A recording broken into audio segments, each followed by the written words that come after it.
So excited to be joining everyone today for a really what we hope will be an informative and interesting examination of AI. Throughout history, we've witnessed transformative tech shifts. Think about the rise of the internet, the explosion of e-commerce, and the mobile revolution, just to name some recent revolutions. Each of these certainly reshaped industries, they redefined how businesses operate, but AI is different. Unlike past innovations that were tools that we had to learn to use, AI learns how to work for us. So this is interesting because this is not just another tool. It's a collaborator capable of analyzing data, predicting trends, and automating decisions in ways that we simply haven't seen before. So for dealerships, this isn't just an upgrade, it's a complete reinvention of how we sell, how we service, and how we connect with customers. So today we're going to explore how AI is driving this transformation and why those who adopt it early won't just survive, but thrive in this new era. Having said that, this is very much often misunderstood. And this is why we're going to turn to Mike Carrick and Bill Playford. The three of us represent three out of four co-founders in Agentic. But what we want to do is not simply suitcase about Agentic. We really want people to understand how AI works, where it came from, more importantly, where it's going, because this technology, unlike previous technologies, is very, very different. So I'm going to turn this over to Mike Carrick, and he's going to actually walk through what I mean by that. So, Mike, over to you. Thank you. Absolutely. Thank you so much. All right, we're going to do a bit of a brief history, and I think it's helpful because people knowing where AI came from and how new it is kind of gives everybody a sense of scope. But knowing that there's a bit of tradition there that is also impactful in terms of how long it took us to actually get to this new model system. So transformers are really the key architecture function of AI in the version that we're using it. So we call it generative AI versus full AI sometimes. But that was published in a paper as a strategy in 2017. And then not too long after that, in 2018, Google released its BERT system as a demonstration of that academic paper. Had some interesting outputs of it, but generally was a bit of a failure, which is fine. Again, a failure along the road. So nobody really took notice of what it was doing or how it was doing it, but people kept seeing the opportunity there. So it wasn't too long later, and GPT came out with version 2 by OpenAI, but nobody really paid attention to that. It wasn't until things started to release in later 2000s or early 2000s where GPT-3 launched. And that kind of all of a sudden opened up everybody's eyes in terms of what is AI, what's the opportunity. And DALL-E came after, which was image diffusion, where you started to see images created by AI. And again, this is where we saw things like 6 or 7 fingers on hands. We saw characters that were blown out in terms of their faces, and the backgrounds weren't quite right. But what's interesting is in 2022, we've seen this huge uplift in terms of Anthropic and Claude. And we've gone from images that look blown out and have 7 fingers to now these high fidelity images that really do take a minute to understand if they were created by AI versus if they were true photography. What we're starting to see after that is actually the evolution of video. Where Sora was released in 2020 and 24, and a few other applications or platforms were released this year as well to focus on video, which really has given this opportunity to anyone who wants to create large scale commercials or videos. Even Coca-Cola did their controversial Christmas commercial using AI. Now, they had started with that commercial in, I believe it was the spring, in the development of it throughout the summer. So that was really the crux at the time of video that they could use. Since then, we've seen literally a multiplier of 2 to 3 in terms of the quality. But when you saw what Coke was able to produce, which was I believe over 30 to 50 unique videos regionalized to those specific marketing campaigns at a fraction of the cost and time. So they trained the models on the brand that was Coca-Cola and then used these elements to create these fantastic videos. So what's interesting is, yes, AI, like the idea of transformers and generative AI only started in 2017. But then the last 2 or 3 years, we've seen just this exponential growth in the function and capabilities where we went from okay, that's easily an AI image created using an image created using AI with all sorts of different challenges, to now, again, we go back to the idea that it's hard to tell the difference. So just sheer the evolution and capability, I would say every 3 to 4 months is a 10x compared to what it was the time before in terms of quality.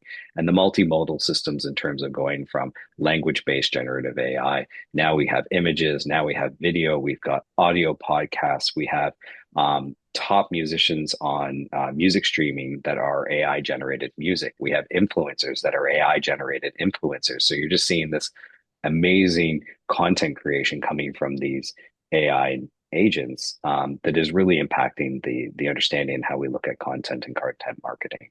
So part of it's understanding the history, but realizing just how quickly things are starting to move. But it's good to take a step back and actually talk about what is AI and what are we all really referring to when we talk about transformers and we talk about generative AI. So at the essence or the simple definition is AI is there as a simulation of human intelligence processed by computers and machines. Simple enough, it's there to mimic our reasoning capabilities. But how does it work? And the best definition I heard recently, which was imagine understanding the connection between all pieces of data without needing the data. So I was started asking myself when I was getting into AI, how can an LLM or a large language model sitting on my computer with no access to the internet, no access to a database, know how old Albert Einstein is? Like, this is just crazy that this black box exists that just knows these things. It doesn't have a database. It has no internet connection. So I did a lot of research into understanding what are transformers and how does the technology work. And really, it's about the connection of information and the power of those connections. So it knows that Albert is a first name, and it knows there are about 5 or 10 terms around that idea of a first name that it starts to understand. It says, okay, it knows where the root of Albert came from. It knows that it's a first name, and then it starts to run through, well, very closely connected to this word Albert are a bunch of last names, and Einstein would be that name. And when you take those two words together, you say Albert Einstein, there's a whole bunch of terms that it now understands as it relates to the term of Albert Einstein. So when I say age, it's not a huge jump for it to say, well, here are the numbers, and this is associated age that he was, or the year that he was born, sorry, that it now understands. So it's not a data set, it's the relationship of each of those elements together. So some other ways to consider it is imagine having every letter of the alphabet, but because you understand the relationship of all those letters, you can now understand you can create any word in the dictionary. Or another good example was someone saying, what about a chef? So a chef has been trained for 30 years on every ingredient, on every cooking utensil, on every kitchen. So if someone were to sit down and ask a chef something, it's not that they have a database or they go look at Google. They simply have intuitive knowledge through years of understanding the relationships of all of these different ingredients and products and temperatures and skill sets that lets them create any dish or combination of dish, right? So when you look at AI, it's not about a database. It's about an understanding of the relationship of information. And then that goes up from relationship of words to relationship of concepts, et cetera, as those ideas get bigger and bigger. So what are some of the elements that make up these AIs? So part of it is the large language model. So you have some key contenders out there, whether that's OpenAI, which most people are familiar with in terms of ChatGPT. You've got Claude Sonnet, which is fantastic, has a really high reasoning factor.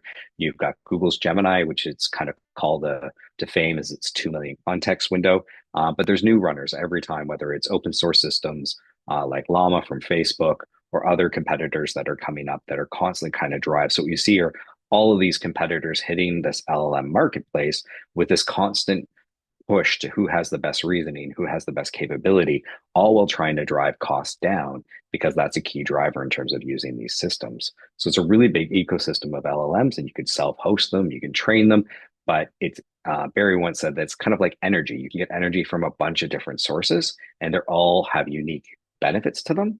But really, it's a fairly large marketplace of LLMs. Then you have the idea of being multimodal. Well, multimodal means first we start with content. Again, LLMs were focused on generating words, scripts, predicting the next word that you needed, predicting the right reply to a sentence or a question. And now we're getting into images, we're getting into video, we're getting into audio, we're getting into 3D, we're getting into code, we're getting into all these things. So these LLMs have a lot more capability in terms of reasoning and understanding. You can give an LLM a picture and it understands intuitively what that picture is. They've even done examples where they've taken humans against AI and said, "Can you see the difference between these images?" A good one is there's a cat with an orange in it sitting on a bed, but it looks a lot like an egg. And 5 years ago, or 3 years ago, sorry, an LLM would have said that was an egg. But now it's like, no, no, no, that's a cat and that's an orange. But then it goes further. It's like, well, that's actually a tangerine. And that's actually this type of a cat, which again is more than a human would be able to understand. A recent story that I had a plant in my backyard. So I pulled out GPT on my phone. I took a picture of it. It looked like poison ivy. And GPT was like, no, no, no, that is English ivy, commonly mistaken for poison ivy. And I was like, okay, still looks a lot like poison ivy. So I'm going to take another two pictures. So about 3 seconds later, or three micro conversations, it was like, no, no, no, English ivy, you're okay. It was right. So now having all these different modals really do help these LLMs to communicate and function in a whole new way. So what is the future of AI? A lot of people talk about agentic AI. And what agentic AI really is, it's the autonomous decision making of AI systems and focused on goal orientation. So it's giving AI a task or an agent a task, and we'll get into agents. But it's knowing that that agent is now going to work with other agents. It's also going to do research. It's going to have plugins into Google. It's going to have other functions where they're going to work like a microcosm of a team. And then they're going to come back with a decision. They're even going to do their own QA. So the difference is now I'm able to say, hey, can you go do this thing and give a very small task? And agents are going to start to say, well, this the user asked for this. What do you think? And they start to communicate back and forth and enhance your prompt. And then they start to divvy up that prompt into tasks. And then multiple AI agents will go do those tasks and bring that back. And there's an agent that's in charge of vetting all the information that comes back and then validating that against real sources or validating that against the user's original intent. All these things come back and then give you the answer. Some of the new examples of agentic workflows are Claude getting access to a computer interface where now you can ask an agent to go search something on the web and it will go to Google on its own. It knows that, it types in the search, it does the research and can give you a summary of a paper. There's a good example where an agency used Claude to buy a product on Amazon and to buy a product on Walmart, then take screen grabs as it was doing it, then create a user experience report at the end to dictate which one was better and why it was better. But you literally saw the computer doing all this work autonomously, everything from going to finding the platforms to searching for the products on the platforms to reading the reviews, looking through multiple pictures, and then creating the summary, adding to cart, all that without any human interaction whatsoever. So as you start to think about the future, it's really about these agents having more autonomy and starting to work together to have a larger impact overall on AI.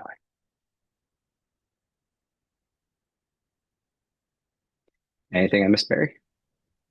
No, I think that that was great. So what we want to do now is start to walk through. So even though we are called auto agentic, one of the things that we're not fully at is that fully automated stage yet. But this is the direction that we're moving in. The one thing that I'd add, Mike, is maybe talk a little bit. We're going to be introducing, for instance, and one of the things that I'll do real quick is I'm going to share my screen just so that way I can kind of highlight a few things. Uh, we currently have 6 agents. We've got a sales manager, we've got a budget and forecasting analyst, Ben, Zoe is our data analyst, Aaron is our HR expert, Alex is our growth marketing strategist, and Jesse is a legal assistant who can assist with contract IP and other legal matters. This is just the beginning, though. Maybe if you could explain, Mike, where we're heading in terms of where we are today with Auto Agentic and how we're going to be moving towards this larger, broader notion of true agentic AI. Yeah, absolutely. So the first part of looking at these agents is really focusing on the human task and the human problems, really bringing a practical approach to AI. So what we've done is built agents that represent real people with real problems and real skill sets. So we sit down with those real people and we talk to them and we understand their workflow, what their backgrounds are, what books they've read, really what makes them experts in their industry. And then we start to build these agents on top of that expertise. And if you think about, or if you've read about GPTs, which are agents on ChatGPT, they're about 500 characters long, or some are maybe 1,000. Agents on Agentic are about 80,000 characters long. They're so much bigger because they have workflows built in, they have skill sets built in, they have reasoning built in, and they have like books of knowledge and frameworks all built into how they work. So first, it's about building those expertise so that you as an individual can interact with who is considered an expert in that industry. The other one is making these agents very industry specific. So not only are they experts in what they do, they're experts in that industry. And that could be tying in specific knowledge bases. It could be tying in specific databases that, again, help that agent have a better understanding of not just the industry itself and their expertise, but even live access to some pieces of data. So when you go to GPT and you say, hey, help me with this problem, it's coming at it from every angle because it has no context of who you are, it has no idea what industry you're in, it has no idea who it should be in terms of the level. Should it be speaking at a university level or a college level? Should it be coming at it from an expert level or a novice level? All these things become arbitrary to it. So it just kind of shoots at its best guess at an answer. Versus with these agents, it knows who it is, and therefore it knows when you're asking a question, you're asking for its perspective. So it can translate that as an expert to say, well, this is what I would do, and this is how I would approach that. So it's a really big difference. Going back to Barry's idea around energy, the LLM is the energy that powers the agents, but the agents is the intelligence. It's that expert level, whether that's the expertise in its capabilities or the expert in the industry and the combination thereof. So the future of where Agentic is going to be adding more agents so that, again, more people within dealerships have access to agents that can help them do their jobs better, but also agents that you might not generally have access to, like a legal representative that you can ask questions to, or say, hey, what will be the process here or the policy here? After that, it's going more into that agentic idea where we're looking at building a plugin that can sit in your monitor or in your browser where it can help you fill in an email. So it can work alongside you as a user, having direct access to your platform if you approve its access. So we're working on all the cyber requirements around what can it see, when is it allowed to see, what is the process of that to make sure that everything follows to our data and privacy requirements. But again, it goes from having to copy and paste it from a conversation to having it enter it directly into an email or a communication to a potential client. No, that's great. And I think one of the things that Bill and I are going to do is actually showcase some real examples of potential use. And what we've done to highlight a lot of what Mike's talking about is we've created 8 scenarios that we're actually going to walk through today, and then we can open it up for not just questions, but literally show it in motion. One of the first that I'm going to actually do a quick example on is I'm going to jump up to where I started, which was I used Jesse, who's our legal assistant. So it's contract, it's IP law, and I looked at Paragon Honda. Big fan of Brian and what he's done. I've seen him speak so many times. He's always been so far ahead on so many initiatives. And one of the things, though, that even the best of us sometimes kind of not gap on, but it's kind of low in terms of the prioritization of all of the things that we have to do in a given day, week, month, year. One of those happens to be the website terms and conditions. So what I did was I asked Jesse, who's our legal assistant. So this is a contract, it's legal reviews. And again, I want to preface, even though that we have this, you still want to be able to go and reach out to lawyers for any major issues. Having said that, we do think that you can reduce so much of billable hours literally by 70%, 80%, 90% by using an agent, in this case, Jesse. I'll give a light example, and I'm going to move into a heavier example. The light example is website terms and conditions. So what I asked was, please ensure the last time that this was updated was April 2023. Ensure that the new policy conforms to all required New York State requirements as well as federal requirements. So I literally took what they had in existence, copied it, and then asked Jesse to take a review. So what Jesse did, and one of the things that's very unique of what we did with the system was we coordinated a bunch of different APIs, a bunch of different elements. Mike, I'm going to ask you to maybe just talk a little bit about that. So, for instance, in this case, Jesse's using Perplexity, but we have a number of different plugins. If you can maybe explain Yep. how that works real quick.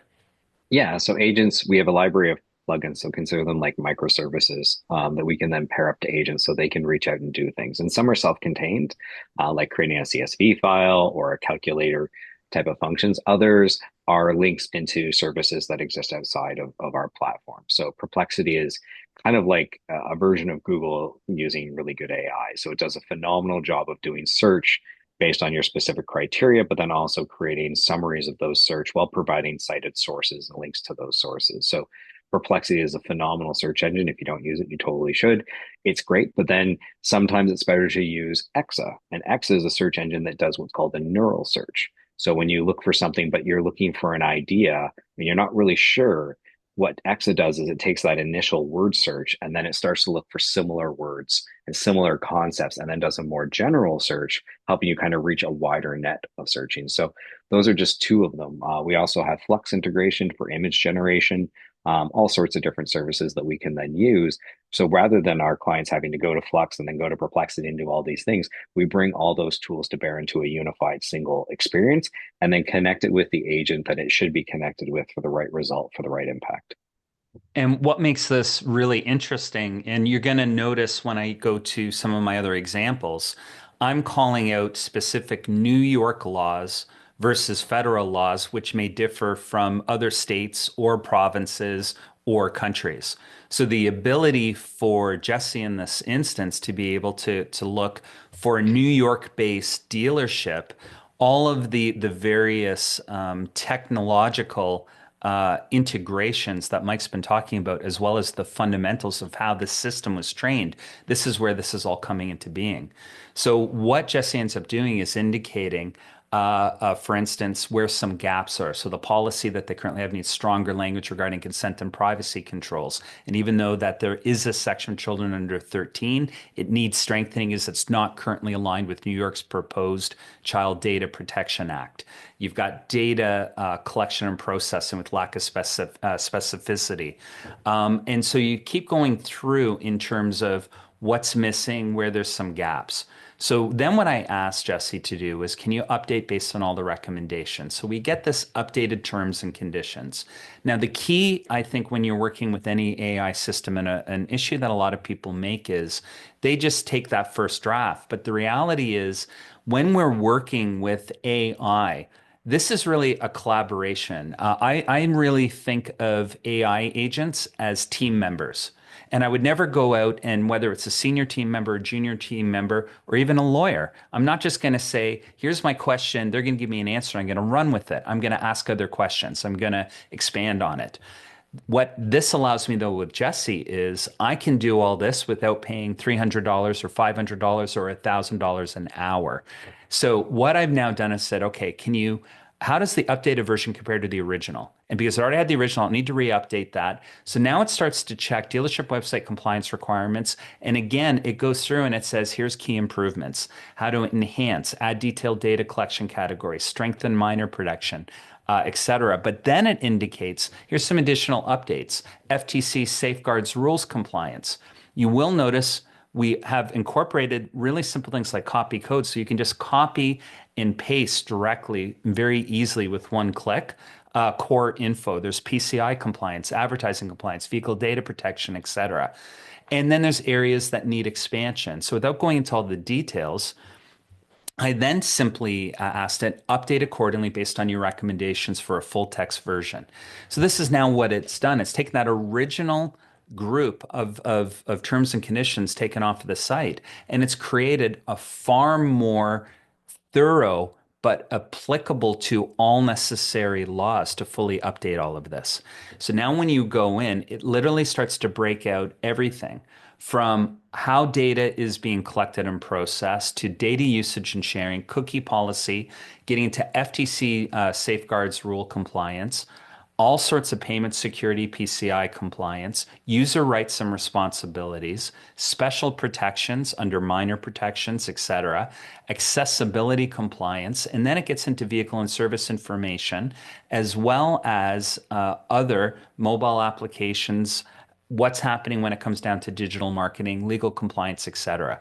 But without stopping there, what I then asked it to do is to create a staff training program that can be implemented so that the staff understands the legislation, understands what these rules are. The terms and conditions aren't just about, I'm going to put this up to protect us. It's saying, here's what we're doing, which means we need a training program to ensure what we're saying is happening is actually being implemented. So what we then did was we had it create literally a compliance training program. So a 4 hours total split into 2 hour sessions, hybrid with online as well as in person, starting with things like the fundamentals, privacy basics. What are the privacy laws? What are proper data handling instructions, security protocols?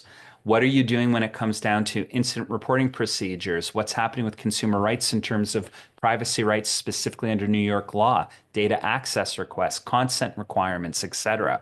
Then getting into the next session, practical applications, hands-on training, CRM system privacy, secure documentation handling, customer interactions. How do you explain the privacy policy? How do we handle customer inquiries, etc.? Then it gets into, and this is one of the things that I love, role specific training requirements. What does the sales team need to know versus the service team versus admin and management? And then literally breaking out ongoing support, verification and monitoring, etc. So I'm not going to get into all the details, but you can see you could go quite deep.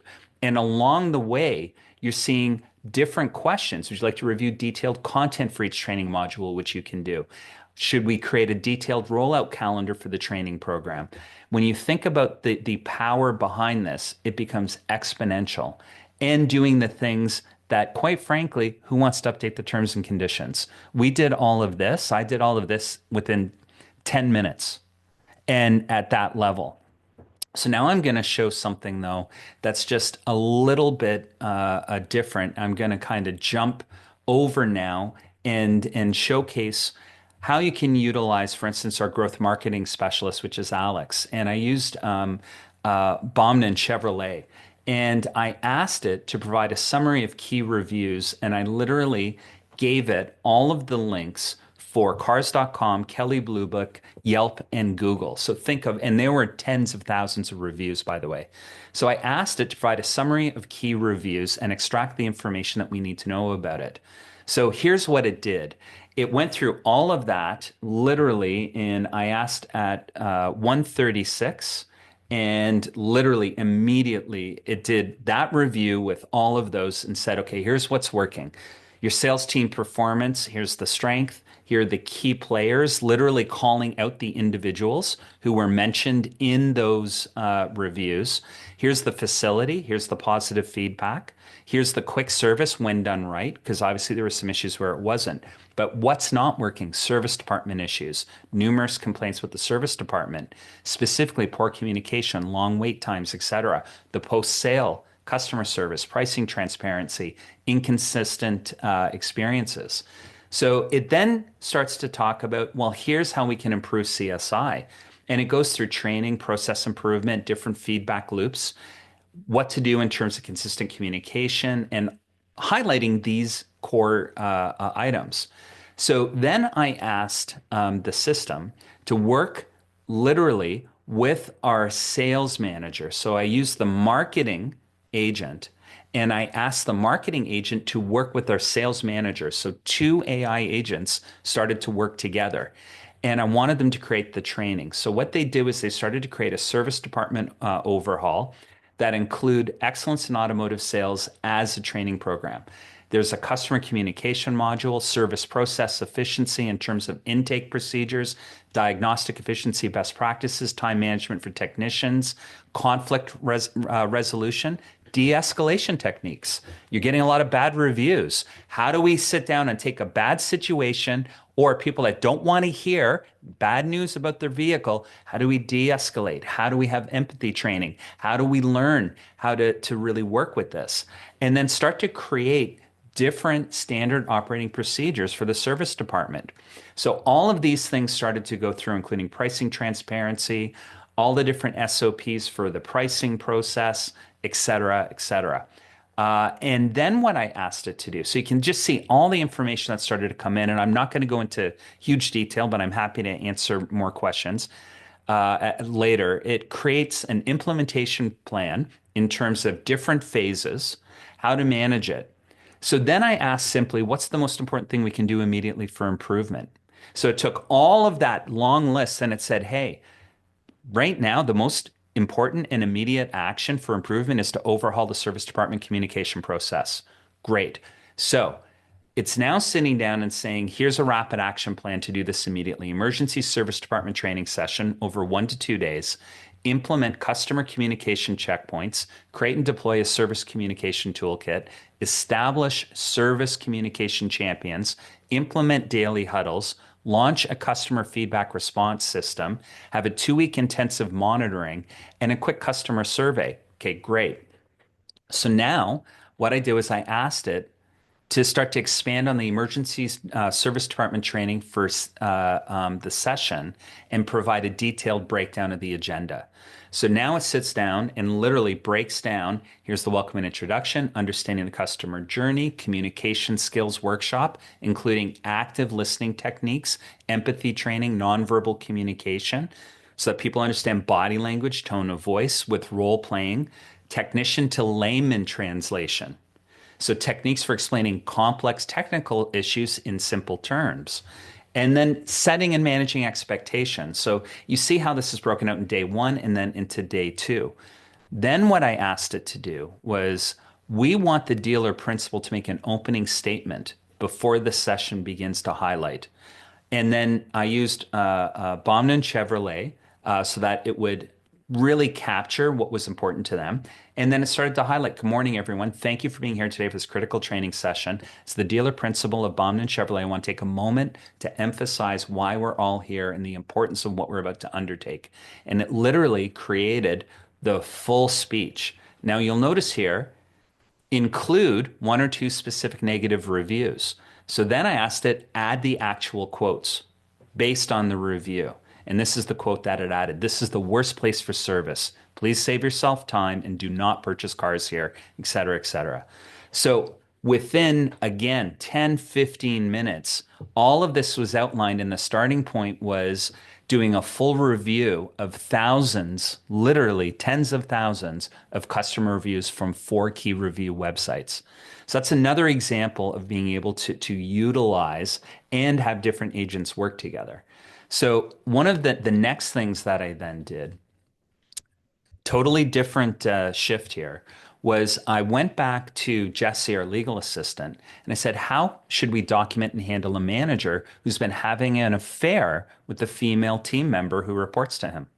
And again, wanted to include this based on, in this case, New York law and applicable federal laws.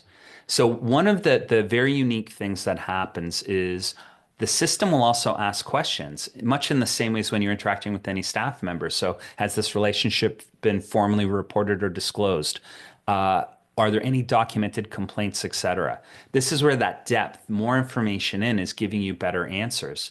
So what it did first was created a legal risk assessment and an action plan. So it starts to really get into primary legal risks, liability exposure, business risks, immediate actions required, outlining documentation and investigation, policy review and implementation, remediation steps, and then gets into different terms, what to do in the medium term. So conduct mandatory training for sexual harassment prevention, etc. And then what are protection measurements for the dealership, legal documentation risk mitigation for employees, and that includes anti-retaliation procedures, and then again, long-term recommendations. So what I then asked it to do is to go through 1, 2, and 3 in steps. So to create policy development, create an investigation protocol, and create a training program. So as it went through with this, it started to create a workplace relationship policy as a draft. Went through and started to go through what are the different disclosures, what are the different response requires, what's professional conduct requirements, etc. Then went into the investigation protocol, how to go about the initial assessment, how to go about evidence gathering, what's the interview protocol, what's the documentation template. And literally, you can copy these and create your own templates. What are the interview records and what is the information you need? What's the evidence log? And then importantly, moving to step three, what's the training program? So, what are different training modules for workplace relationship policy, professional boundaries, harassment prevention, and training implementation in terms of delivery methods, schedule, documentation, evaluation updates, etc. So I then asked the system create a detailed mitigation plan to add to the above. So it went through that and it created priority level one. Well, what is that in terms of 24 to 48 hours and what are the management actions? What's the short-term controls? It created a protection measures matrix in terms of a legal protection framework. So, for instance, things like create an incident log, update the investigation file, maintain communication records from the HR director. What are the current policies? Documenting violations for legal counsel, what's happening? And then getting into employee protection measures as an example. And then also importantly, what's the remediation timeline? What do you need to do in terms of immediate response, stabilization, long-term controls? And then what is the overall monitoring? So I'm going to skip down because then what I asked it to do is to expand on the crisis management protocol and add a detailed training program for management with the session breakdown. So now it literally starts to create a crisis response framework, highlights the team activation, what are all the protocols, what's the containment phase, what's the investigation. Again, really breaking all of this down, including communication strategy, and then outlining a management training program including session one, understanding workplace dynamics, legal framework, understanding New York State employment law, federal regulations, industry specific requirements, case law examples, etc. And what's amazing is not only does it add, for instance, the different modules, crisis management, communication, stakeholder management, it literally starts to break down different scenarios for simulation exercises to break all of this down. So jumping again down for the sake of time, I then asked it to create in detail Module 1, Session 2 with real case examples. So this is outlining legal frameworks. So the overview is understanding relevant employment laws, analyzing legal precedents, identifying compliance requirements, and applying legal principles to workplace scenarios. So it starts to go down into the foundation of the Civil Rights Act, the EEOC guidelines, New York State human rights law. All of these things have all been compiled without going to a lawyer first. And again, still want to review all of this with a lawyer, but think about how much time and money was just saved. And literally, it then pulled real case study analysis. And I double checked to make sure that this wasn't, made up at all, that the agent wasn't hallucinating. And it started to bring up Miller versus Department Store Corp, what happened, Thompson versus Auto Group, what happened in terms of the sales manager dated a finance department employee. The relationship ended poorly, and the manager began giving negative reviews, and the employee claimed retaliation. So, what did that mean? So, it had the full breakdown right there. And then Roberts versus Metropolitan Services. So, again, you can see how this can be utilized to help in what you don't want to be seeing in your dealership or your automotive group, but they tend to be realities. I'm going to show one more example before I pass this over to Bill. And this was our budget and forecasting analyst. So one of the things that I'll say is the budget and forecasting analyst is absolutely amazing, where you can take daily reporting, sales reporting. Between it and the data analyst, it can really highlight and interpret and understand key information about your dealership so fast. And that's absolutely amazing. But because I don't have access to direct information from dealerships, and because I don't want to share that based on some of the privacy, I want to take a slightly different approach to show just how far you can use some of these agents. So I asked Ben, who's our budget and forecasting analyst, to educate the sales team on the impact of the job in sales and how their overall financial performance impacts the automotive dealership. And I wanted to highlight how the dealership functions, how their jobs and compensation work, and why SOPs and financial considerations are important. So here's how this worked. They broke it down into understanding the dealership financial structure. So, for instance, here, as a salesperson, you're on the front line at our dealership's revenue generation. Our profitability relies obviously on new car sales, used car, F&I, and service and parts department. Started to break down how the compensation works, the impact of individual sales for front-end profit, back-end profit, customer satisfaction, and manufacturer relations, the importance of SOPs, the financial considerations in daily work, and the bigger picture. So I then asked it to expand on five, which is financial considerations in daily work. So this is now where it starts to get into understanding how your day-to-day activities impact the dealership's financial health with things like inventory turnover, cash flow, carrying costs, freshness of inventory. And here's how you can help. Focus on selling older inventory when possible. Understand which models are overstocked.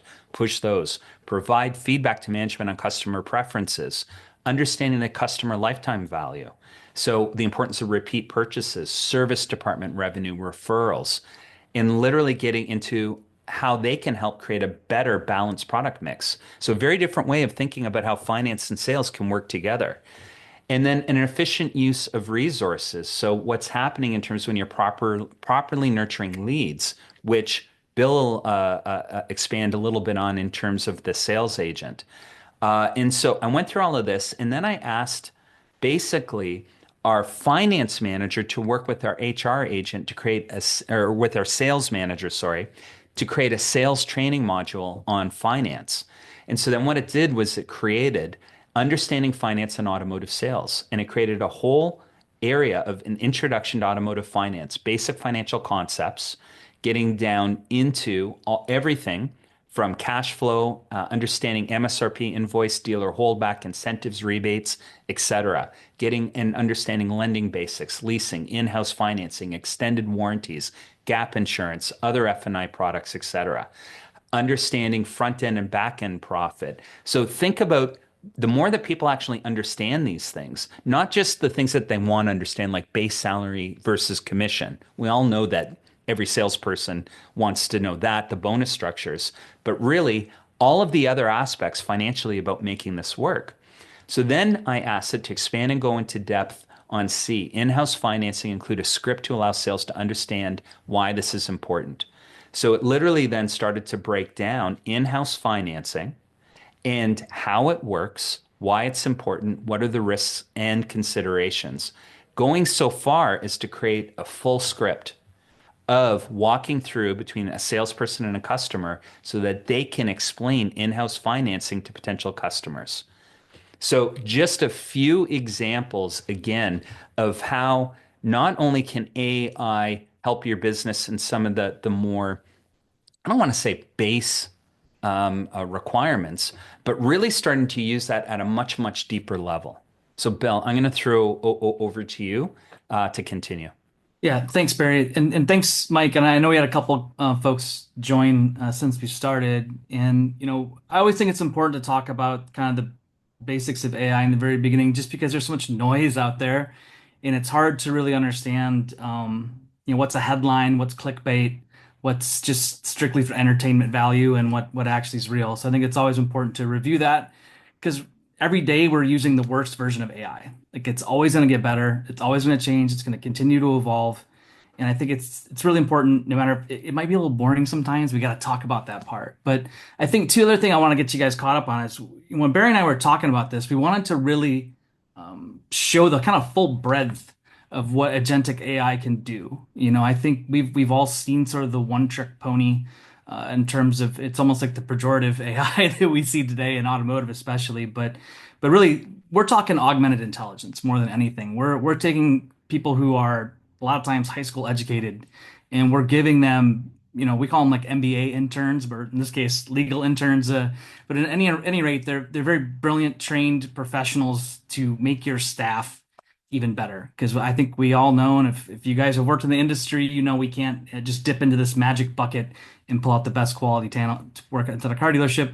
A lot of great people, a lot of dedicated people, a lot of passionate people, but that doesn't always translate into good leadership or skills that are going to be there to build a better business.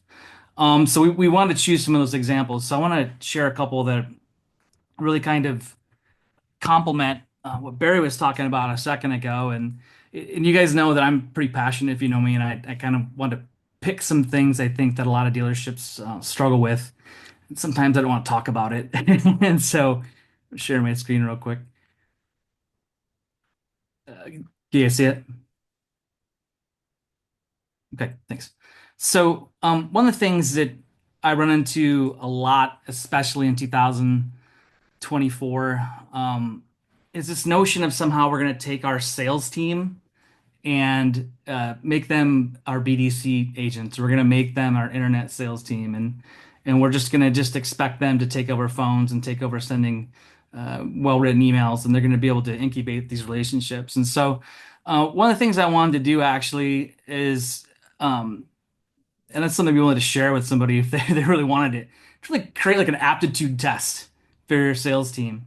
And so I asked Erin, our HR expert, and I gave her a little bit of information here. And again, just for you guys who just joined, we don't have to spend a bunch of time writing a bunch of stuff. I've done the comparison. It's about an 8-to-1 ratio if I were to do this with something from ChatGPT or something like that. So I basically can just start with a very brief description of what I need to do, and I add a couple of things here too, just to kind of expedite things on the presentation here. So I just put, hi, Aaron, I would like to create a test to evaluate if certain team members are prepared to move from traditional sales to internet sales inside of our dealership. I would like 30 questions, multiple choice. I'm including the attributes that we are looking for in personnel who deal with internet customers below.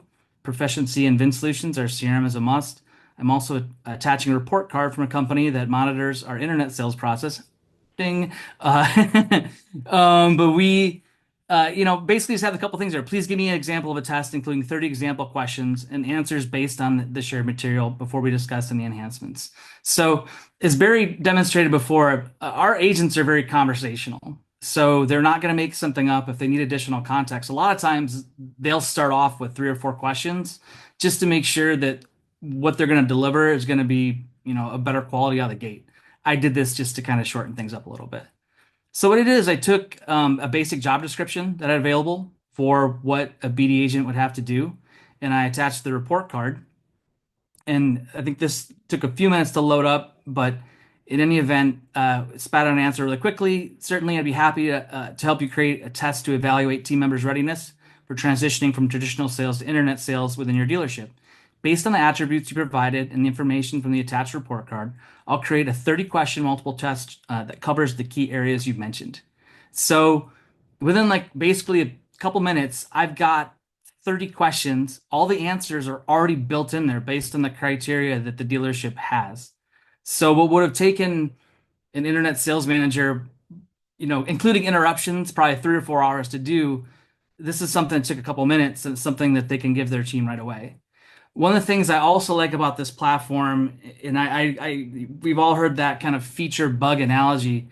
It's totally a feature that there's a human in the middle, because with any of this stuff, like we talked about too, and having a legal agent, we have the ability to review this, so we can go through this and just make sure, hey, we might want to change this question or change this answer, or maybe add something or subtract something. But this saves somebody so much time of going through and creating this. And so now we can actually go through and offer this up to our sales team. Hey, you got to score 90% on this to be considered to be an internet type customer. And with any of these things, at the end, there's always a way to keep interacting and drilling down, as Barry demonstrated. So we can analyze the test structure. We can enhance the question specificity. We can evaluate a difficulty level. So we could actually create like a high, medium, low version or something like that. But in any instance, and this is something if we got some time at the end, I can just click 3 and I can show you what it'll do next. It's really, really simple. But I wanted to start off with something very simple, just to demonstrate how we could take something that for a lot of managers, they don't have the time or bandwidth to do, and it's something just within a couple minutes they can start to deliver value for their team. So I want to dig a little deeper into another situation. This is actually coincidentally almost it's very similar to what Barry was working on in his, but this is something that uh, this is something very, very near and dear to my heart. If anybody on the call has actually done the research around turnover and retention inside of dealerships, it's scary. And in some of the roles, it's over 120% uh, turnover a year. And when I got started in the car business, sales managers rarely turned over. Now it's in excess of 40%. And it's something where it just keeps accelerating. And so, what I wanted to do is actually look at how we could actually better reach the right candidate for a dealership as opposed to just writing some word salad and putting it on Indeed. And I literally took something from Indeed to use for an example. I changed the name of dealership, so we're not gonna offend anybody, hopefully. But very simply asked, "Hey Aaron, I'm looking to hire a new BD agent for our dealership. Our dealership is based in Houston." I gave it a zip code. I'll talk about that more in a second.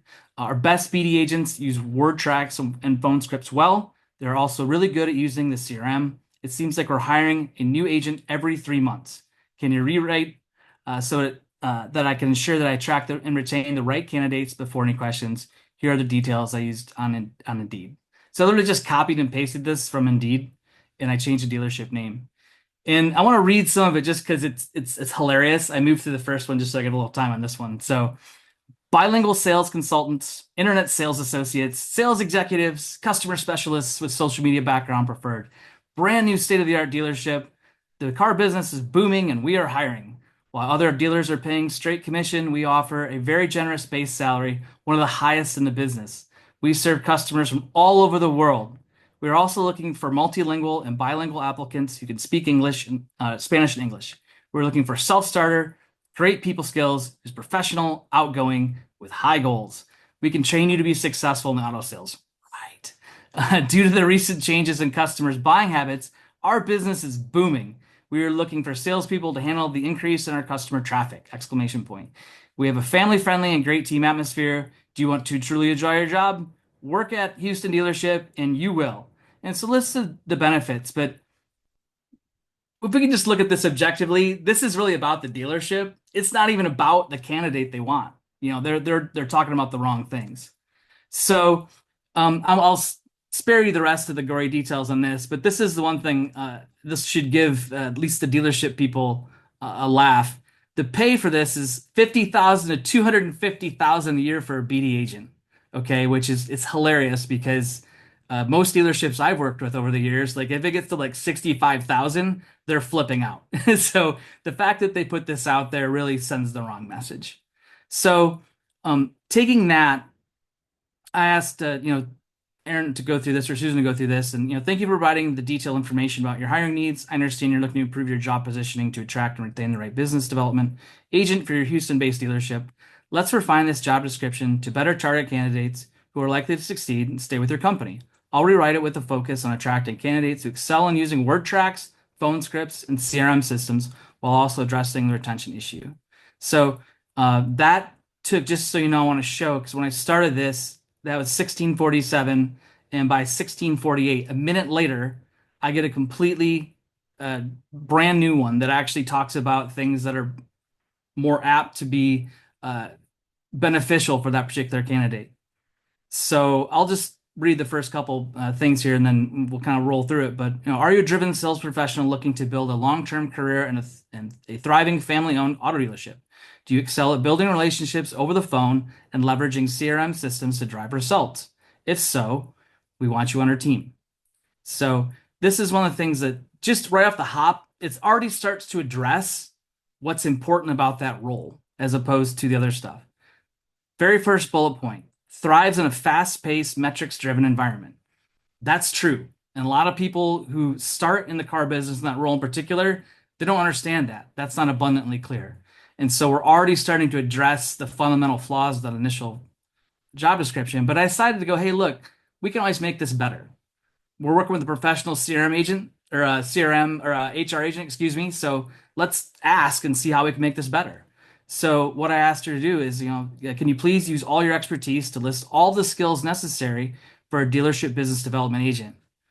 And this is what I mean, it kind of riffs on Barry's a little bit because you can see there's a lot more skills involved and a lot more training that should take place in a lot of circumstances.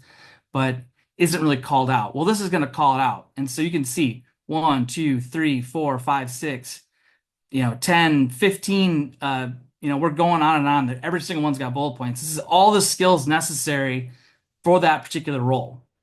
And so while the hiring ad is making all about the dealership and how their business needs are changing or whatever, it's not really addressing what they need in the candidate. And so I actually then took that and said, can you take this comprehensive list of skills and rewrite the job description, optimizing it for setting appointments, not selling cars in the Houston market? And so now we really get to the heart of what this person will need to do. So are you a master of phone communication with a talent for turning conversations into appointments? Do you thrive in a fast-paced, metric-driven environment where your skills directly impact the success of a leading Houston area dealership? If so, we want you on our team.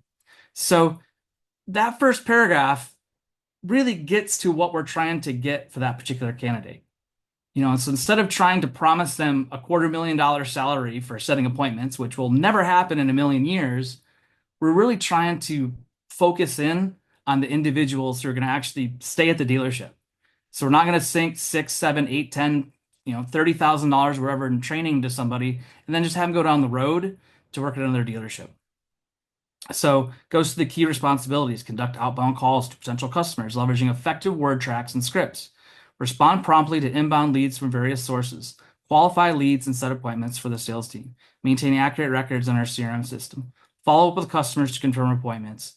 Collaborate with sales and management teams to ensure a smooth handover of appointments. Goes to the ideal candidate. What sets us apart? Here's your benefits. So this is aimed squarely at the best candidates. And so what we can do at the end of this, and again, if we have some time and people want to do this, we can actually then create like an onboarding strategy for these candidates. We can come up with interview questions. There's a whole host of other things that we can do above and beyond this.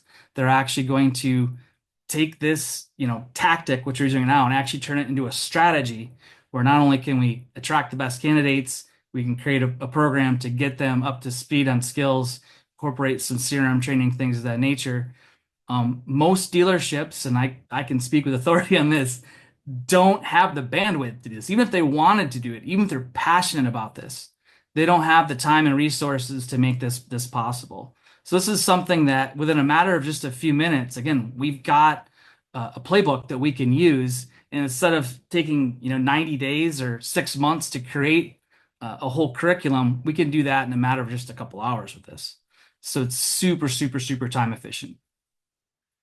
So moving on to more sales related things. This is also kind of in the vein of training. Imagine that. One of the things that we run into a lot right now are people trying to save money on cars. And a lot of the folks that have hired in at car dealerships in the last couple of years, they're essentially not used to just taking an order, basically. With the chip shortage and COVID and all those things, people just don't have the dynamic skills right now. They're not sharp on that in a lot of respects. And vehicles are also a lot more complicated. And being fair to all those involved inside of car dealerships, there really aren't enough hours in the day to learn all the different ins and outs of all the different vehicles. And so this is actually kind of a near and dear to my heart thing because my mom is actually going through this scenario right now. Mike, you had a question?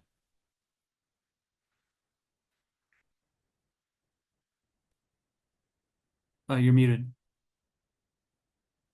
Fantastic. Question on the board. Bill had a lot of conversation with Bruce, Vandell, and other dealers at CES about creating long-term sales positions that create relationships with recurring clients. That's great. I think that's something at the end. Let's actually run that scenario. Do you guys, that'll be fun? It's always fun.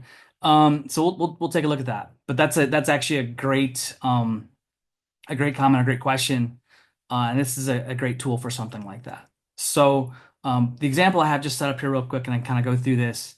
My mom wants to buy a RAV4 hybrid, and I'm like, you don't need a hybrid, mom. But they're convinced that they need to. But I've gone through this scenario even back in retail, 15, 20 years ago. What people don't realize, a lot of times these vehicles aren't necessarily available. So the question I asked Susan, who's our expert sales manager, I have a customer who is very interested in a RAV4 hybrid or a RAV4 Prime, but the factory doesn't ship enough of those vehicles to us. Gas is currently 2.97 a gallon in our area. The Toronto guys gasp because their gas is like what 5.50, 5.60 a gallon there, roughly. How many miles per year would the customer have to drive to break even from getting a regular RAV4 to a RAV4 hybrid or RAV4 Prime? The starting MSRPs for the three vehicles are below. So literally, I just wrote that little blurb there for the question, went to Toyota's website, copied and pasted similarly equipped vehicles that are on there. I didn't go through a build process. I didn't pick something from inventory. I just kept it brutally simple so anybody can do this. Great question. To calculate the break-even point, we'll need to compare the fuel efficiency of each model and factor in the price differences. But let's break this down step by step, okay? Susan's expertly trained. I didn't have to tell her anything. She went ahead and found the proper fuel economy, so right off the sticker, basically, for all the vehicles without any kind of extra help. So here's the thing, 35, 30 combined, 41, 38. The RAV4 Prime, which I really was pretty impressed because she figured out that it's 36 highway, 38 combined in hybrid mode, and 94 miles per gallon in MPGe, which is the equivalent. So then let's calculate the fuel cost. So then it broke down the amount of miles and did all the math essentially to show that if you want to buy a RAV4 regular versus hybrid, you'd basically have to drive the hybrid version 102,000 plus miles to break even on the cost differential. Now I'll say caveat, and as a math guy, I know, hey, gas is going to fluctuate. There's other parameters, right? But at a very, very basic level, that's the difference. And between the RAV4 XLE and the Prime, it's 227,000 miles because there's something like a $10,000 difference in price there. So it makes that really, really simple for the person who's doing this to understand like how I can take this and now pitch this to my customer potentially, or position what I have in inventory or vice versa, or however that goes. So, however, it's important to note that these calculations don't factor in potential tax incentives for the Prime, differences in maintenance costs, the convenience of plug-in charging for the Prime, and potential increases in gas prices over time. So the system's going to call me out automatically. And one thing I can never shut up about Agentic is that it's always training the user. It's always giving inputs. It's always giving advice. It's always giving next steps.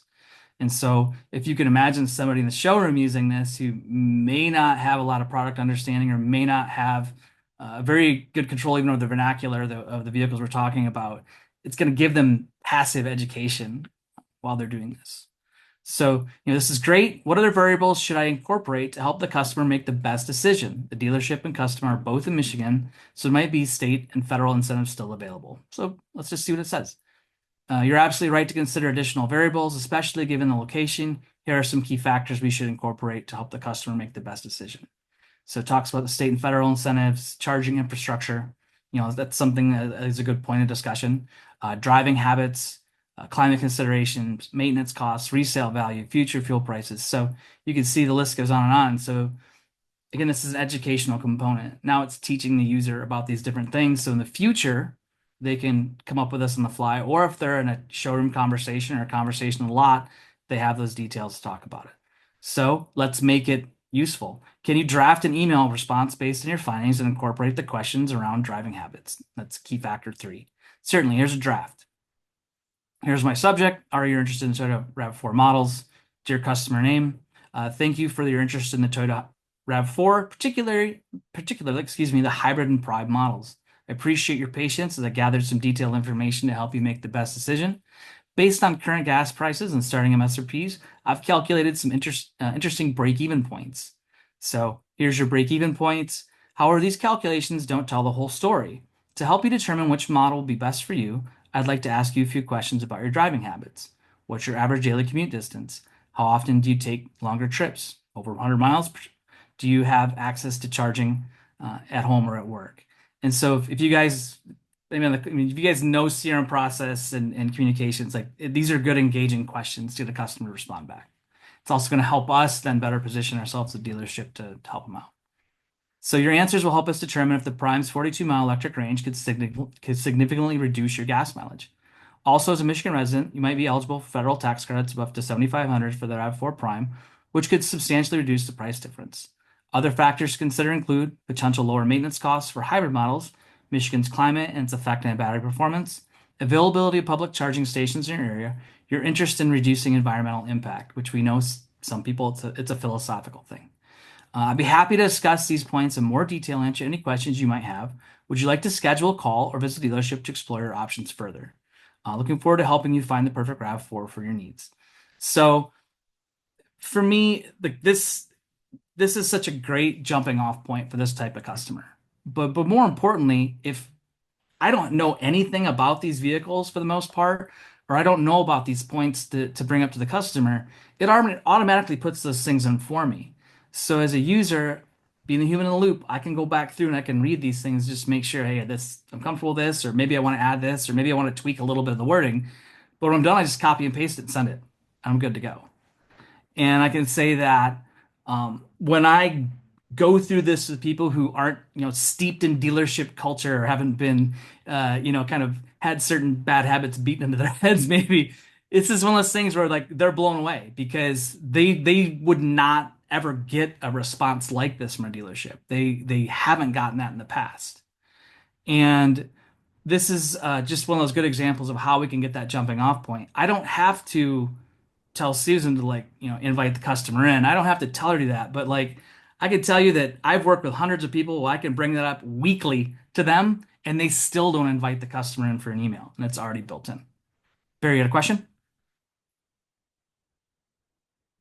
You're also muted. Yep. So this is absolutely great. I'm wondering, just given time, Bill, why don't we maybe jump into highlighting for Alan and actually show the system in real time? If you want to maybe take that Yeah. jumping forward.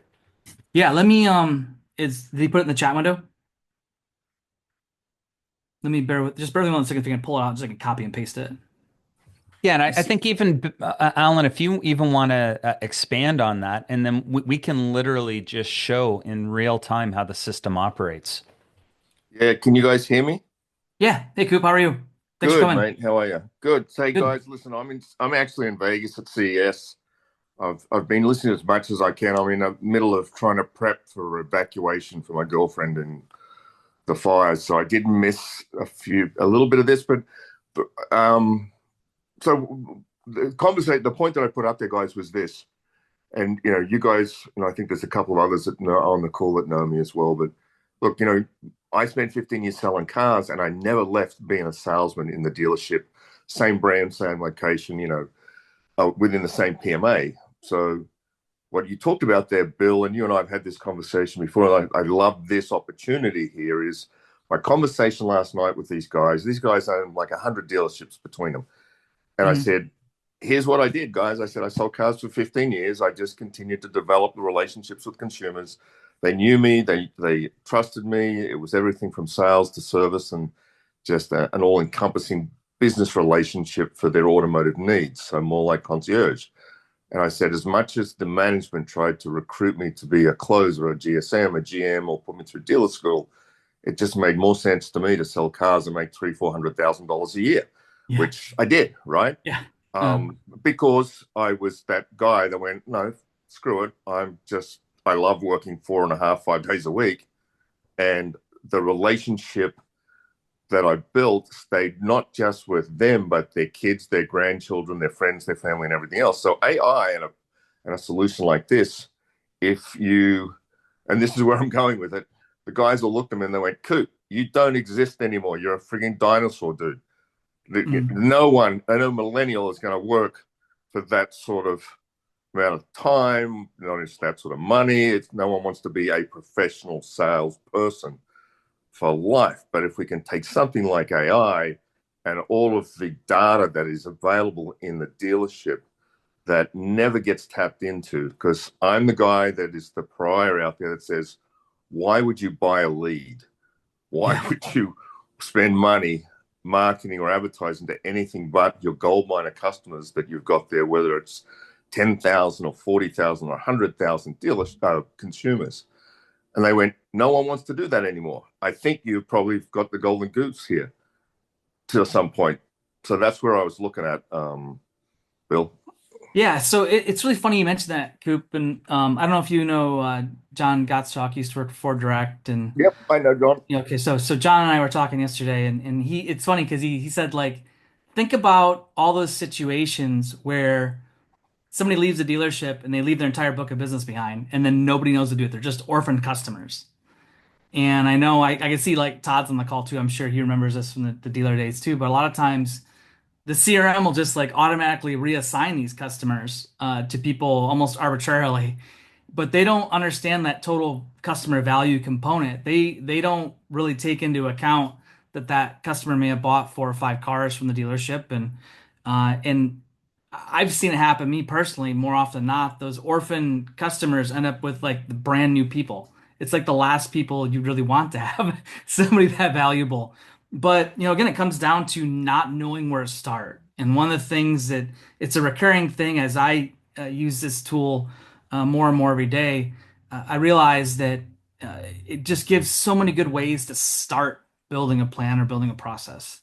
And as Barry and I both actually, we kind of just do it habitually now, but throughout that drill down process, essentially, every time it gives you like a suggestion, you can keep making that into bigger and bigger things until you can come up with like a process.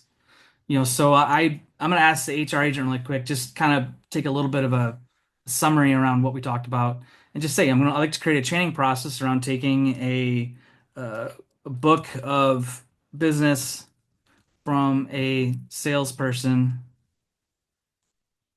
and transition that to another salesperson.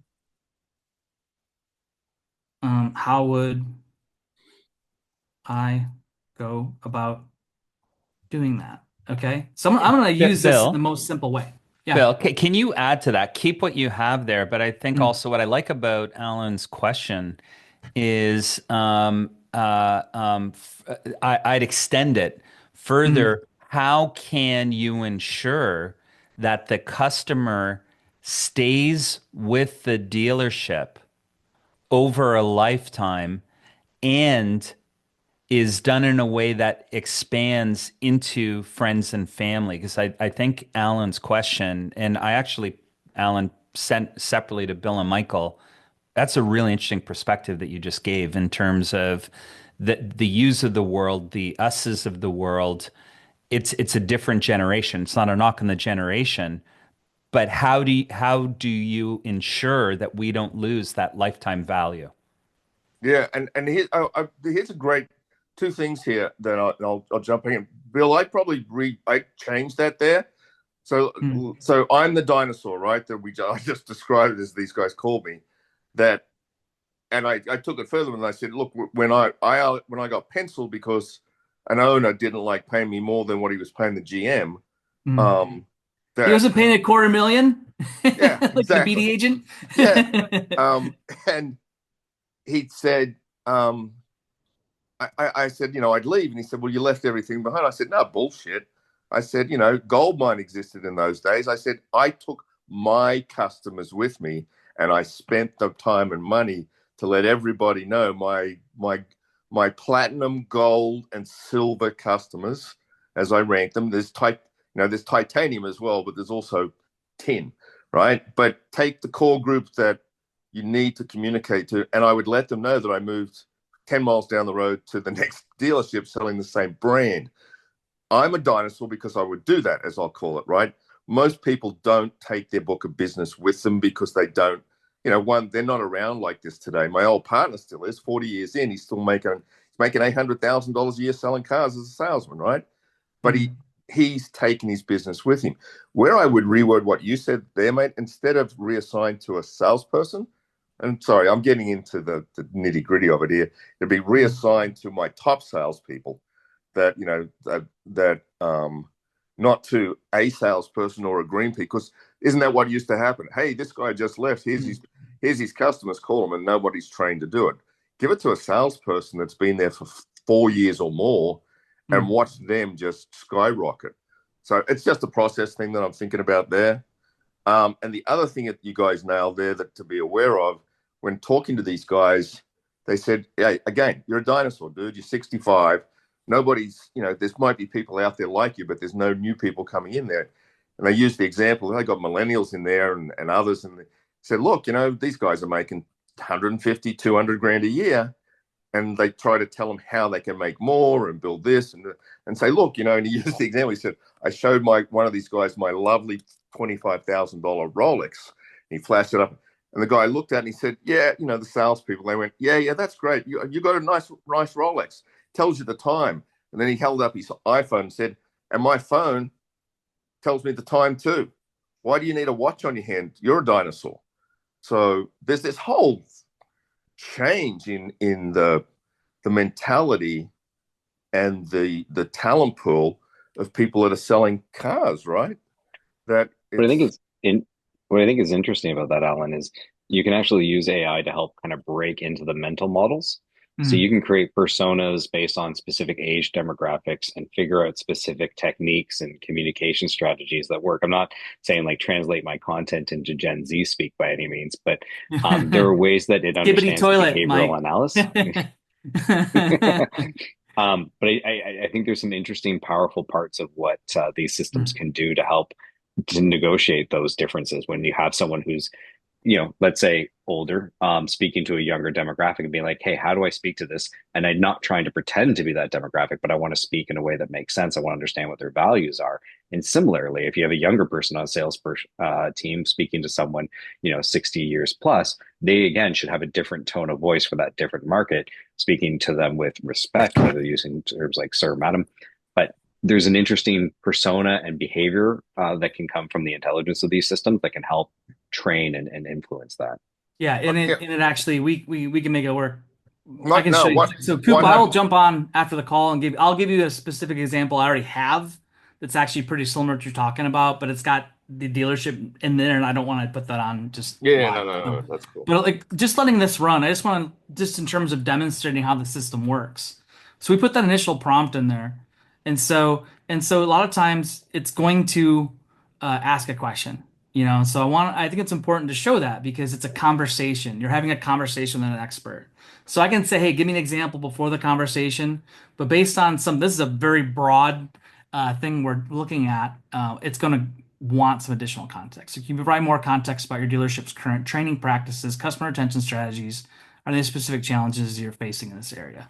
So for right now, I'll just say like, let's not worry about that just yet. Please share your thoughts. So again, very conversational. So it's gonna take a second, and boom, here we go. So develop a customer-centric sales philosophy. So it's not something I programmed into it. It's something that does automatically, but it's something as a consultant, I deal with this all the time. Like it takes me right back to square zero. Develop a customer-centric sales philosophy. So if we're gonna do this and do it right, we need to first define kind of all those parameters. And so it's going to walk through that list. And so here's your philosophy, create a structured training program, relationship building, sales product knowledge. So, and again, you might be thinking like, well, this is big, right? I understand, but this is building a strategy, and this is something that we need to do. So digital tools, CRM usage, can develop a robust follow-up system, implement a referral program, foster customer-centric culture, utilize data analytics. So each one of these things can be further expanded upon. So it's going to give us an initial structure of all the things that we would need to do. And then it's going to give us a few options. Do we want to develop a mentorship program? Do we want to have a customer journey map? Do we want to create technology integration? Or we can go back up to this and just say, something as simple as let's start with, and then this is where it's going to start to build out that roadmap on how we do that. So, again, this is something where we could probably spend 20 minutes, half an hour going through all this different stuff, but you generally understand the user interface here. You just basically tell like one, and it goes from that. So define your core principles. So this is one of those things as a dealership. This is something you wanted to do. It's like it creates a couple different projects now, but it's all good stuff. It allows you one to build this process properly so that we can now create these sort of dossiers of customers and then once we've done that or been able to define that, then we can figure out a way to transition them on individuals. So such an awesome question. This is a big thing for a lot of dealerships, and they don't understand how to do that. The value of a tool like this to a dealership is the fact that it's going to help walk you through that process. And I don't know, I mean, again, for Barry and Mike, they swim in different pools from the places we swim, Coop and Todd, we hear a good idea, we see somebody mention something on stage, but we may not know the first thing about where to start. And the value of a tool like this is you can put it in the hands of any one person inside of a car dealership, and now it's going to lay out that expert framework for them to build upon. Yeah, Does that make no, sense?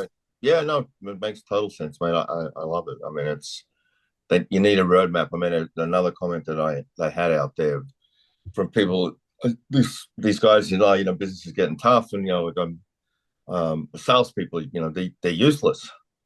And I said, oh, really? And he said, well, some of them are, yeah. And I said, well, where did they come from? Well, we recruited them. I said, well, and who trained them? And the guy said, well, I did. And I looked at him, I said, well, there's your problem. And he looked at me and went, what are you saying? I said, well, you trained them. They're useless. Your training didn't work then, right? I mean, they weren't trained by another company. But the penny dropped and he went, you're right. He said, I didn't give them good training. I didn't have the time. And when he said he trained him, it meant he had people within the dealership that were doing it.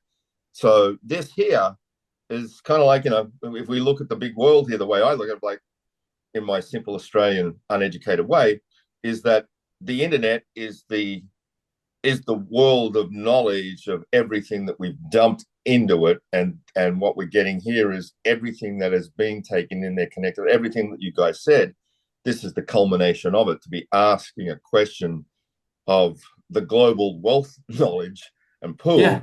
You should be getting the most distilled professional answers out of this. So it's a gold mine. So yeah. And actually I brought something up that's kind of based on that. But one of the things that I was talking about Barry about with the RAV4 is in that situation. One of the things I've always tried to share with at least my training exercises is like, I want them to be smarter than the internet. I want the person that customer is dealing with to be smarter than the internet. What I mean by that is that it's going to answer enough of their questions. It's going to satiate their curiosity so well that there's no need for them to keep going back and forth to different services. They're not having to go to Edmunds or Kelly Blue Book or 2 or 3 more dealerships or Car and Driver or whatever. The dealership is the authority figure. And so that was kind of the benefit of that RAV4 conversation. Whether they buy the Prime, the hybrid, or the regular, they're going to buy a RAV4 from that dealership because now they're the authority. And actually, I won't go through this whole thing really quick, but I prepared this in advance of talking about electric vehicles. A lot of dealerships struggle with this mightily. They don't have, whether it be a curiosity thing or the staff to do it, but they don't take the time to learn the product. And so I actually, described the scenario. I gave it a VIN number. I copied and pasted it actually off the website. But it not only did it come up with a good email response, but what I asked it to do is now take that information and actually, create five 15-minute training modules for the Solterra with each module having 3-question multiple choice quiz. And it actually broke out each one of those modules because we know dealerships have at least a 15-minute manager meeting at some point in time throughout the week. It structures all the meeting for them for each one of those things, focusing on a key area, and actually has a quiz at the end to give to people with the answers again, so they don't have to take the time to do that.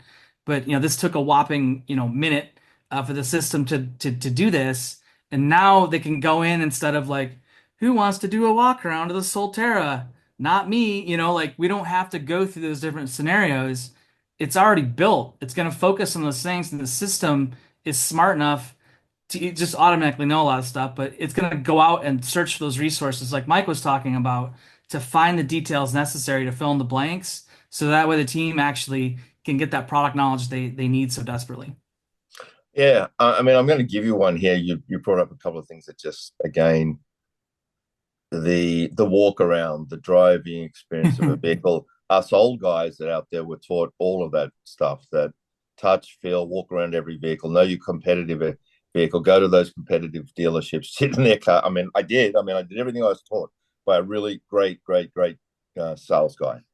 And so I knew product and I knew the stuff. And I'm just going to throw a different comment in here.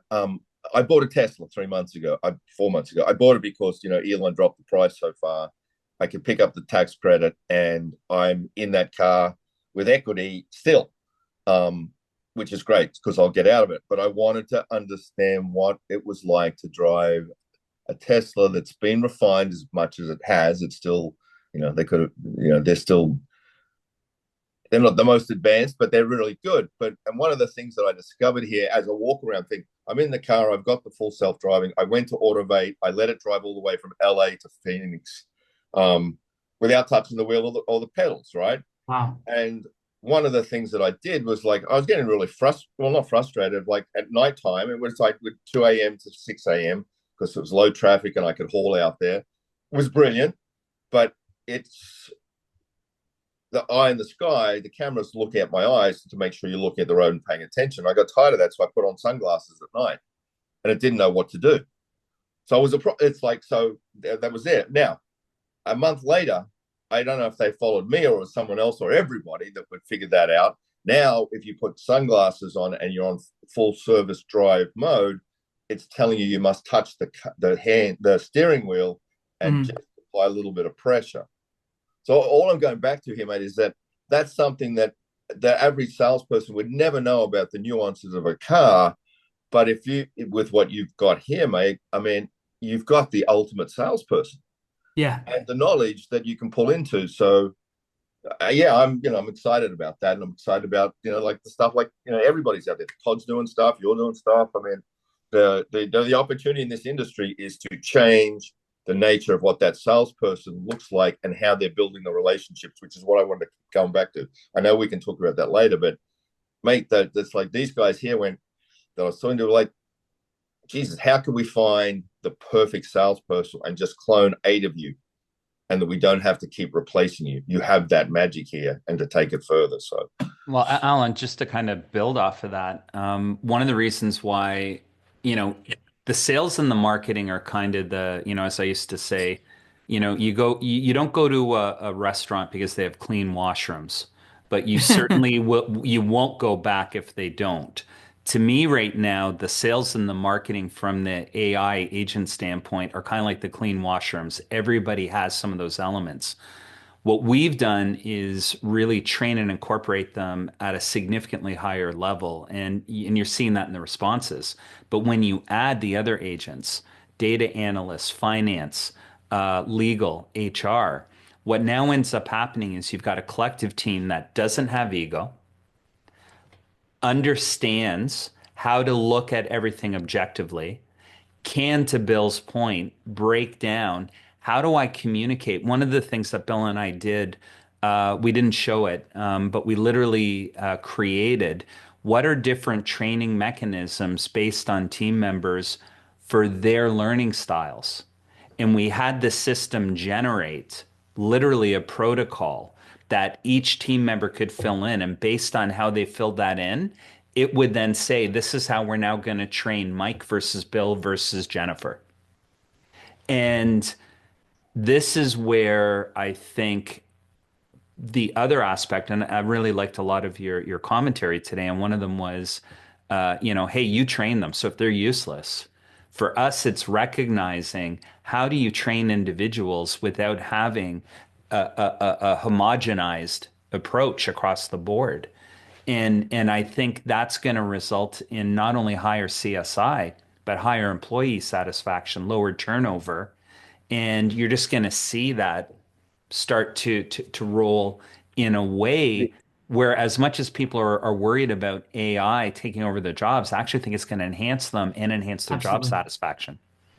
I'd also add that well, it's not just the training, it's the constant access. So you train someone, but now they have access to an agent that they can ask more questions about. They're not waiting for that 15-minute training twice a week and waiting to find time at your desk to ask a question or waiting for a response on an email.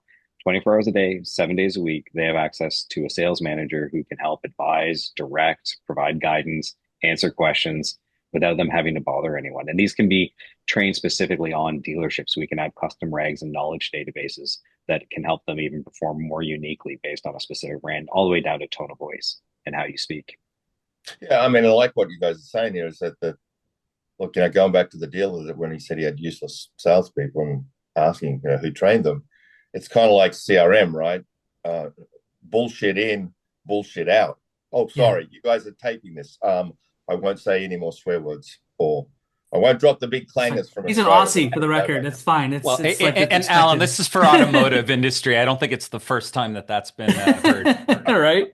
Well, I'll be careful with the rest of them. Don't worry. But it's true though. I mean, you've got to distill down knowledge base here. I mean, there was another comment from one of these guys. They meant, Encyclopedia Britannica, and I said, yeah. I said, they were great, and that's what he was doing. He said, we're training off stuff that's so old in some of these cases, and it's the old dogs, not the new dogs, that are out there doing it. When you've got something that can be distilled down here, and it's the perfect distillation of everything that's great and good about the automotive industry and training and stuff like that, then all of that BS is cleaned out and taken it out. We should be refining every single day, as we know the internet does, and what AA is going to do. So, yeah, love it, love it.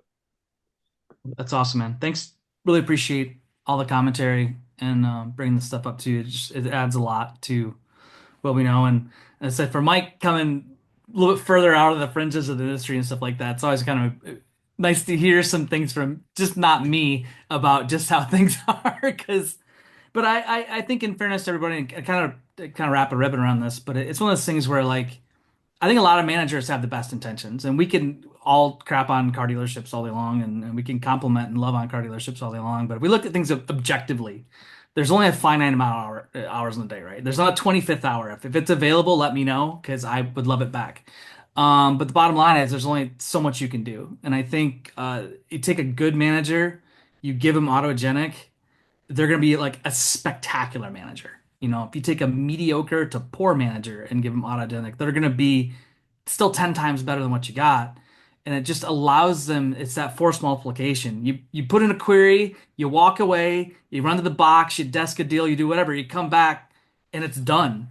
And so it's something where now you literally can multitask because you have an expert agent working on your behalf that's constantly refining these things down. And the beauty of this system is that it can build different training scenarios for days. I mean, seriously, if you tell it what you want to train on, it's exceptionally good at creating those different situations where it creates exercises, it does these things. And so it's kind of almost to like the limits to your imagination of where you can take it. And so that's where I'm really seeing dealerships like the ones you're describing where they recognize that they need to make improvements. They recognize that there's certain things lacking. And since they can identify it, they're already one step ahead. Now you can use a system like this to really tease out the ways to fix it. And now you can actually have an actual system you can follow. You can create that SOP like, Barry talked about, but I mean, it really is there. Now you can create that library of knowledge so that way every generation moving forward has an understanding and they have a way to do it and nobody has to relearn it. Nobody has to research it. It's already there and you can just keep refining it. Well, and one of the things, Alan, that we're planning on doing is similar to what we were working through, where we're showing actual demonstrations of real world case studies. One of the things that we're going to start setting up, likely starting in February, is we're going to be having monthly how-tos, like literally going through and demonstrating how to utilize this. So it's not just here, we're going to throw a bunch of stuff over at people, but it's making sure that people understand how I can use the system in more powerful ways, including, like I said, use the finance analyst to teach your salespeople and your service people why they are important to the finance department and how they impact it. So it's creating a level of cross departmental collaboration and understanding that I always found was struggling. And Mike, I know you got to go, so thanks for thanks for everything today. But that to me is another key aspect that I think is going to happen where a lot of times, the sales manager or the service manager or whomever, they're not sharing, they're not connecting, they're not communicating. This is kind of hopefully also going to break down a lot of those barriers. Yeah, that's a great point, mate. That's one of the things that I always championed throughout the dealerships, and post that with, Autotown and One Command, when we started those marketing companies, that the silos that are in dealerships are a barrier to doing business.